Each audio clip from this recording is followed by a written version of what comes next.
From Washington, this is VOA News.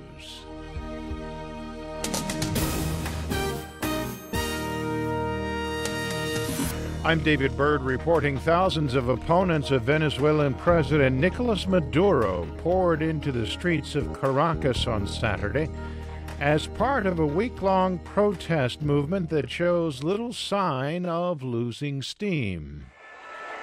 The government used armored vehicles and tear gas in an attempt to break up the crowd as it approached the headquarters of the state-run PDVSA oil company.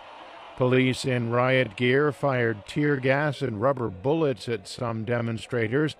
The demonstrators threw rocks, bottles, and tear gas canisters at police. Later, demonstrators broke through the police lines and attacked the country's Supreme Court building.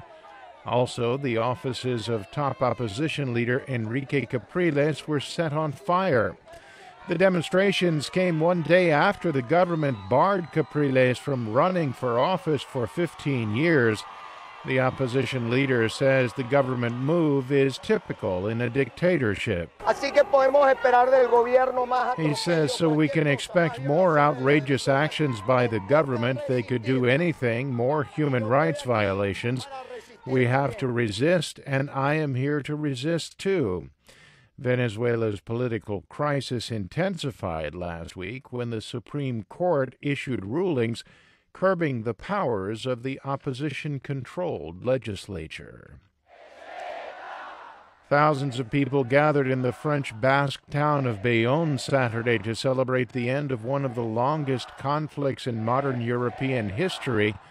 The Basque separatist group ETA relinquished its last caches of weapons to French authorities.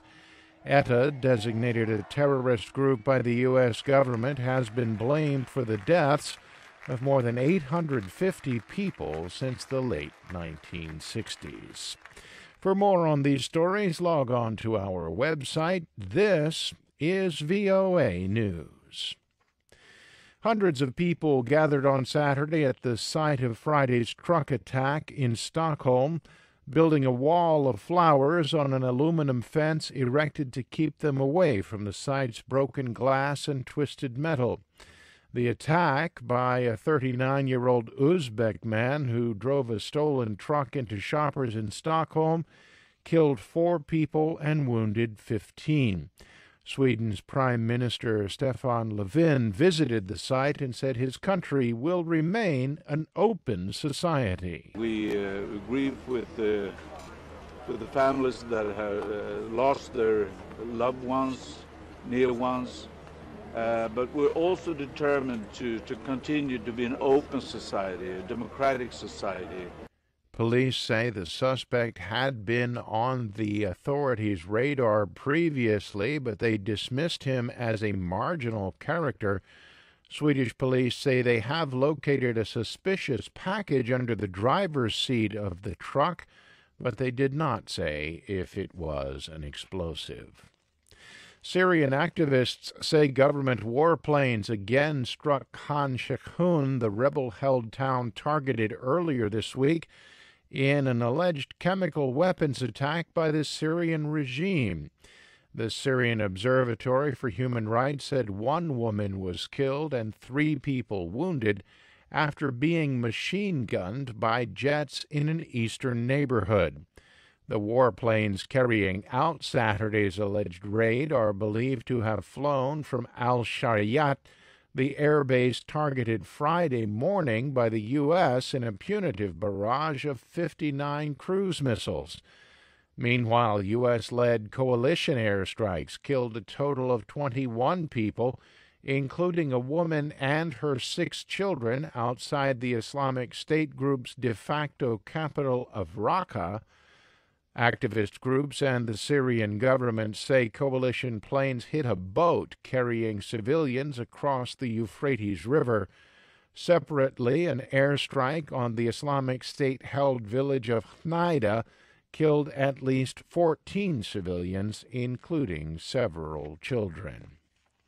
Britain's Foreign Minister Boris Johnson has canceled plans to visit Moscow just hours before he was due to leave London as tensions escalated between the U.S. and Russia over Syria.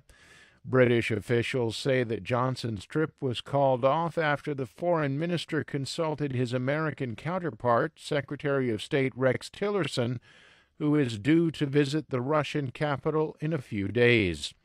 In a statement, Johnson said developments in Syria have changed the situation fundamentally. Meanwhile, a Russian frigate armed with cruise missiles is headed into the Mediterranean. Russian state media say the Admiral Grigorovich will dock at Tartus on the Syrian coast. For more on these stories, visit our website. I'm David Byrd in Washington. That's the latest world news from VOA.